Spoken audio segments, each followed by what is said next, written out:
चला आज आम्ही निघालो आहे माझ्या मैत्रिणीच्या शेताला. आज वेळ अमावस्या असल्यामुळे आम्ही तिच्या शेताला गेलो होतो. तिनं आमंत्रण दिलं होतं आम्हाला. आमंत्रण दिलं नसतं तरीही गेलोच असतो आम्ही, कारण आमची मैत्रीच तेवढी घट्ट आहे.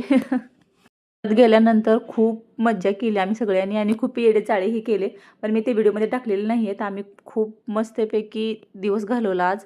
आमचं जेवण झाल्यानंतर आम्ही शेत बघायला गेलो. तिचं चिंचचं शेत आहे, तिच्या रानात सगळ्या चिंच आहेत आणि मधून ऊस आहे. खूपच सुंदर वातावरण होतं आणि चिंचा खूप गोडही होत्या. आम्ही खाल्ल्याही त्या तोडून.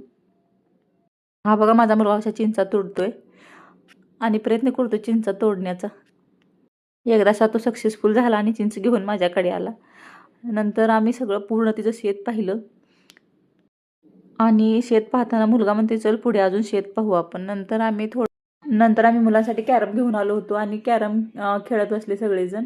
आणि ह्या धक्काधक्कीच्या जीवनातून असाच कधीतरी एक कोणत्या तरी निमित्ताने वेळ काढून आपण एकत्र वेळ घालवायला हवा. त्यामुळे आपण खरंच खूप खुश राहतो. मैत्रिणींसोबत घालवलेला वेळ हे एक एक प्रकारचं टॉनिकच असतं. त्यामुळे खूप एनर्जी येते आणि आपण आठवडाभर तरी फ्रेश राहतो. तरी तुम्ही गेला होता का वेळ अमावस्येसाठी मला नक्की सांगा आणि तुमच्या काय आठवणी आहेत तुमच्या मैत्रिणीसोबतच्या ह्याही सांगा. व्हिडिओ कसा वाटला नक्की सांगा. Thank you so much.